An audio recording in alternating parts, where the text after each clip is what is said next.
जाओ। Once I'm done with that shot, I'm done with them. Action! अरे यार आप साइड को। And cut! दशकों में कोई एक ऐसी फिल्म आती है जो हमारे दिल और दिमाग को एक साथ छू जाती है। 2009 में आई थी आमिर खान की फिल्म 3 इडियट्स और अब 2023 में विक्रांत मसे की 12th फेल। इन दोनों फिल्मों में एक चीज कॉमन है और वो है brilliant man Vidhu Vinod Chopra. 12th fail movie को उन्होंने इतनी ऑथेंटिसिटी के साथ बनाया है कि इसे देखने के बाद हर कोई अपने आप से रिलेट कर पा रहा है। तो चलिए देखते हैं इस must watch movie 12th fail के कुछ बिहाइंड द सीन्स और जानते हैं कि आखिर कौन कौन से लोकेशंस पर इस मूवी को शूट किया गया है। साथ ही जानेंगे कि इस फिल्म की ऑथेंटिसिटी को मेंटेन करने के लिए मेकर्स को क्या क्या करना पड़ा।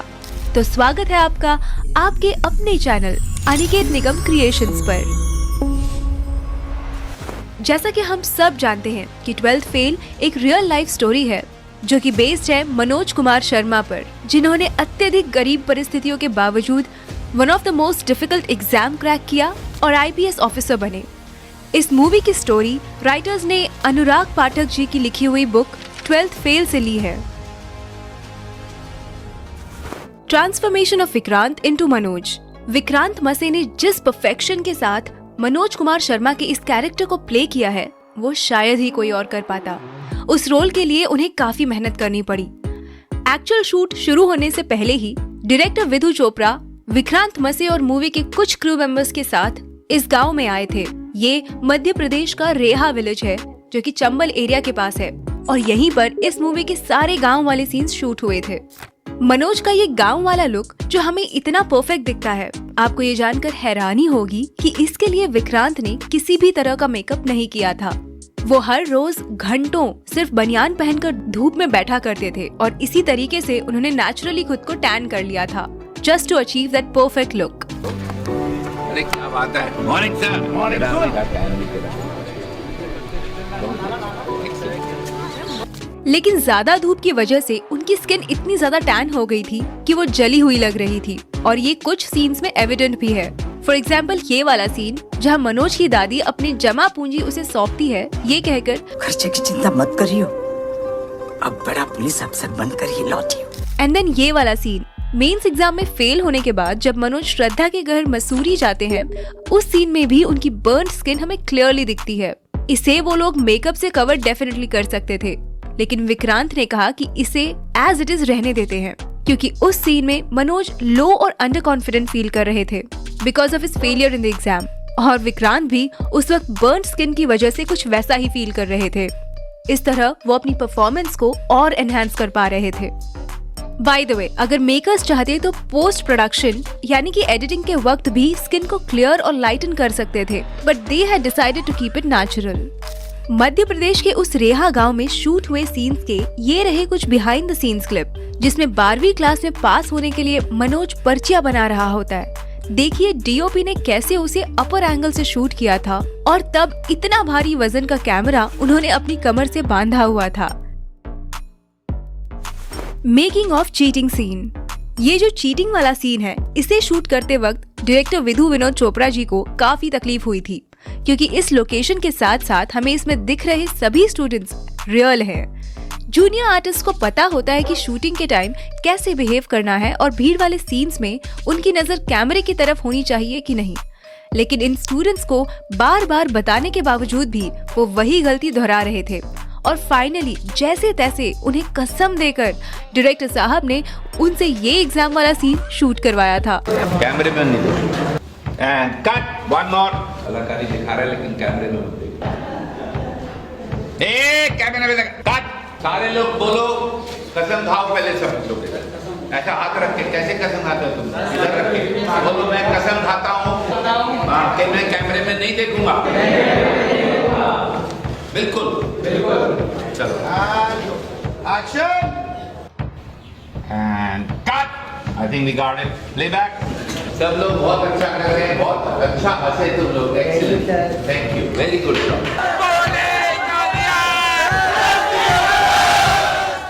Mastering a jugaad driving. Total इसमें 4 और रिवर्स। ये जो सवारी थी उसे गांव वाले लोग जुगाड़ कहते हैं, क्योंकि इसे किसी कंपनी में नहीं बल्कि गांव के किसी बुद्धिमान आदमी ने लिमिटेड रिसोर्सेज से जुगाड़ करके बनाया होता है। इन जुगाड़ू चीजों को चलाना भी उतना ही मुश्किल होता है जितना इसका इनोवेशन।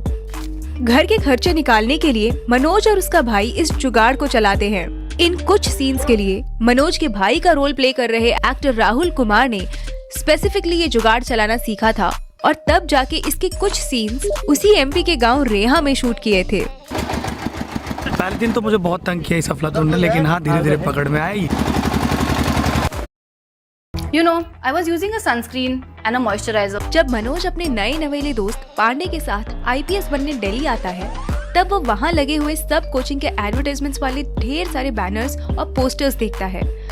उसी के साथ वो मुखर्जी नगर की भीड़ भी देखता है और अपने दोस्त से कहता है, इतने सारे स्टूडेंट है भैया, कैसे हो पाएगा? वेल, ये सब जो बैनर्स वहाँ लगे हुए हैं वो मूवी के प्रोडक्शन डिजाइनर टीम की ही बनाई हुई है। इस सीन को दिल्ली के मुखर्जी नगर में ही शूट किया गया था, जिसे यूपीएससी एस्पिरेंट्स का हब भी कहा जाता है।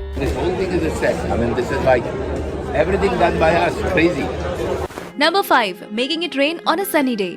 ये सीन तो आपको जरूर याद होगा। श्रद्धा की इस कोचिंग क्लास में मनोज से मुलाकात होने के बाद कुछ दिनों बाद वो उसे ढूंढते हुए विद्या वाचनालय आती है। यहाँ इस सीन की रिक्वायरमेंट थी बारिश का मौसम, मगर शूटिंग के दिनों में यहाँ तेज धूप पड़ रही थी। इस सीन के लिए टीम ने 2 रेन मशीन्स का यूज किया था और जब श्रद्धा इस लाइब्रेरी में एंटर हो रही थी तब हम देख सकते हैं कि उस सीन को कैसे शूट किया जा रहा है।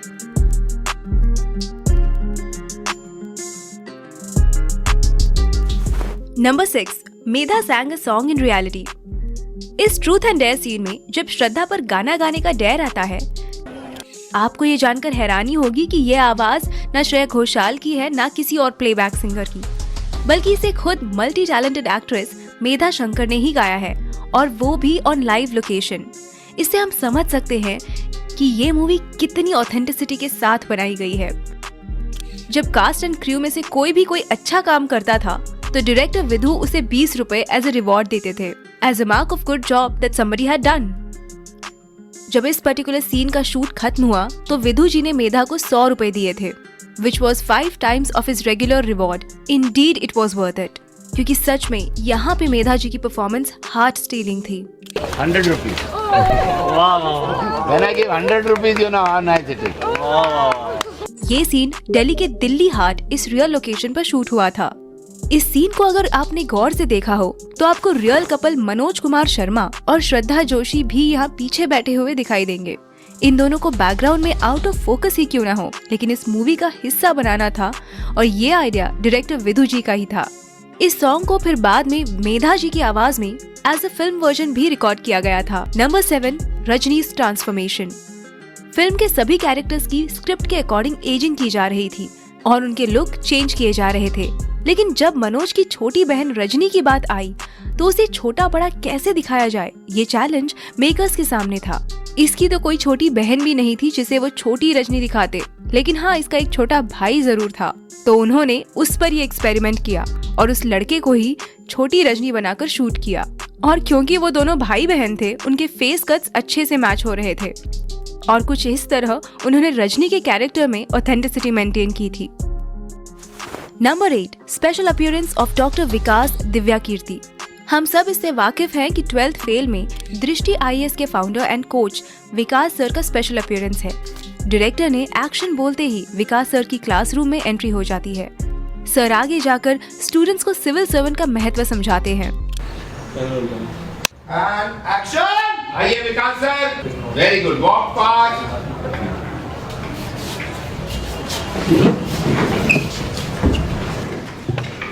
बैठिए। IAS बनना बड़ी बात नहीं है, बड़ी बात यह है कि जिस कुर्सी पर आप बैठेंगे ना, उससे आपकी इज्जत ना हो, बल्कि आपसे उस कुर्सी की इज्जत बढ़े। और फिर एक दिन आएगा जब आप मुझसे मिलने आएंगे, आप नहीं मैं खड़ा हूंगा। जब ये शॉट फाइनलाइज हुआ तो डायरेक्टर विधु जी ने विकास सर को गले लगाया और उन्होंने इसके बारे में क्या कहा, सुनिए। I've been making movies for 50 years now, but this is one of the best crowd scenes I've handled. I am so worried about the looks, and none of you look at the camera. So hats off to you. Literally.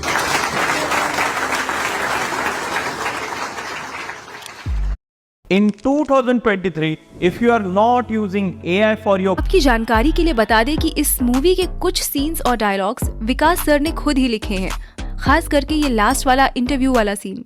12th fail को पहले राजकुमार ईरानी direct करने वाले थे, लेकिन इसे लिखते लिखते विधु जी इन characters से कुछ इस तरह अटैच हुए कि उन्होंने इसे खुद ही डायरेक्ट करने का फैसला किया। यूजुअली विधु विनोद चोपड़ा अपने फ्रेंड्स राजकुमार ईरानी और अभिजात जोशी के साथ कोलैबोरेट करके लिखते हैं, लेकिन उस टाइम पीरियड में वो दोनों डंकी पर काम करने में बिजी थे। काश राजकुमार ईरानी डंकी की बजाय 12th फेल को डायरेक्ट करते। उनकी डंकी ने तोड़ी हुई ब्लॉकबस्टर की स्ट्रीक टूटने से तो बच जाती। Shooting at UPSC headquarter. Climax में जब यूपीएससी के प्रीलिम्स और मेंस को क्वालिफाई करने के बाद मनोज को जो इंटरव्यू कॉल आता है, तब मनोज के साथ श्रद्धा उसे यूपीएससी हाउस तक छोड़ने आती है। यहाँ गेट के बाहर जितने भी सीन्स हैं, इन्हें रियल लोकेशन दिल्ली के धौलपुर हाउस पर ही शूट किया गया है। ये वही जगह है जहाँ पर यूपीएससी के इंटरव्यूज लिए जाते हैं, और यहाँ पर मूवी को शूट करने के लिए मेकर्स को स्पेशल परमिशन लेनी पड़ी थी। लेकिन उसके बाद के जितने भी अंदर वाले सीन्स हैं, उन्हें वहाँ शूट के लिए परमिशन नहीं मिली, और इसी के कारण उन्होंने ये सारे सीन्स इसी हाउस के रेप्लिका में शूट किए थे। ये एग्जैक्ट रेप्लिका न्यू दिल्ली में रिकंस्ट्रक्ट किया गया था। Making of the song restart. Bollywood में जो पहले कभी ना बना हो, कुछ ऐसा एंथम सॉन्ग डायरेक्टर विधु जी को इस 12th फेल मूवी के लिए बनाना था। जैसे कि कोई कमरे में गा रहा हो, थोड़ा सुरीला और थोड़ा बेसुरा, थोड़ा आगे थोड़ा पीछे। तो शांतनु मोइत्रा ने इस रीस्टार्ट सॉन्ग को कंपोज किया था, और देखिए इसे कैसे रिकॉर्ड किया जा रहा है। विधु जी ने इसे उनके असिस्टेंट डायरेक्टर से रिकॉर्ड करवाया था, क्योंकि उनका कहना था कि ये लोगों का गाना है, तो लोगों को ही गाना है। Detailing in the shots. 12th fail को कम्प्लीटली ऑथेंटिक बनाती है इस पर की गई डिटेलिंग। तो चलिए बात करते हैं इस मूवी के कुछ डिटेल्ड सीन्स की। सबसे बेस्ट चीज ये थी कि मनोज कुमार शर्मा और श्रद्धा जोशी, इन दोनों के भी रियल लाइफ के नेम्स मूवी में भी एज इट इज रखे गए थे। मनोज गरीब घर से बिलोंग करता है, तो उसके सभी सॉन्ग्स हमें क्लासिकल बैकग्राउंड म्यूजिक के ही सुनने को मिलते हैं।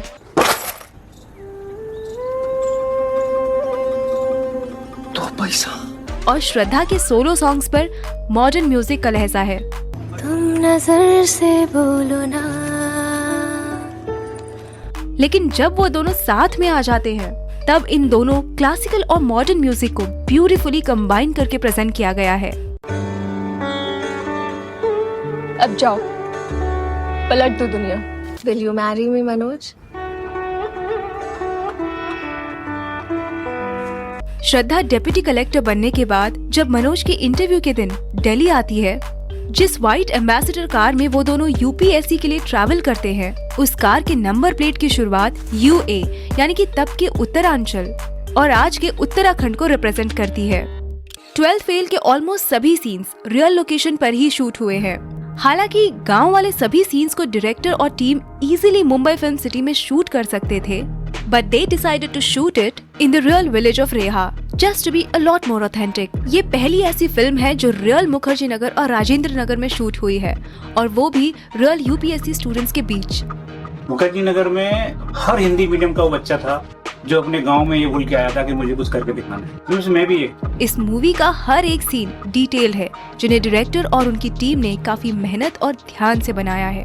हार नहीं मानूंगा 12th fail restart based on A true story inspired by million true stories. इसका माने क्या है? हजारों कहानियों से प्रेरित है, तो हजारों कहानियां किनकी कहानियां हैं? वो आपकी कहानी है। और वो पोस्टर में आप ढूंढते रहिएगा कि हीरो कहाँ है, वो आपको नजर नहीं आएगा। एक्चुअली इसमें अगर हम स्पॉट पे हीरो कॉन्टेस्ट करें तो बहुत इंटरेस्टिंग होगा, आपको पता ही नहीं लगेगा कि है कहाँ। यही मैं कहना चाह रहा हूँ। इसमें तो एरो लगाया है हमने आपके लिए कि आप ढूंढ लें कि हीरो कहाँ। ये होते हैं रियल हीरो। हजारों में से एक मनोज, जैसे हजारों लोगों लाखों लोगों में आप एक है। कई लोगों ने कहा कि सुनता हीरो जो गौरी भैया है, कोई कहता पांडे है, कोई कहता मनोज है, कई कहते श्रद्धा है। तो जब आप ये फिल्म देखें तो हमको जरूर बताइएगा कि आपकी नजरों में इस फिल्म का सही हीरो कौन।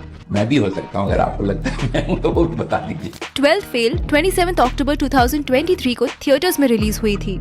रिलीज पर क्रिटिक्स ने तो इसे अच्छा रिस्पांस दिया ही था, लेकिन पब्लिक ने भी इसके तारीफों के पुल बांध दिए थे। यही नहीं, बल्कि कमल हासन सर ने भी 12th फेल देखने के बाद तारीफ भी की थी। Namaste. I'm talking from the NFDC Theatre in Chennai, where I saw 12th film, Mr. Vidhu Vinod Chopra. He's a friend of mine. These are occasions when you feel proud to say that you're somebody's friend. It's not an ambitious film, but it's a film about ambition. And to craft such a film and make it work, that is ambitious. And he has embarked upon it. I'm very happy I saw the film. Most of them who saw the film I spoke to had only one thing to say. Long time since we saw a good film like this. I would like to second that motion. Thank you, Vinod Chopra, for making a film like this. It brings back hope in filmmakers like me to confidently go ahead and do what you love most. Restart. अगर आप भी 12th fail देख चुके हैं तो कैसी लगी आपको विक्रांत में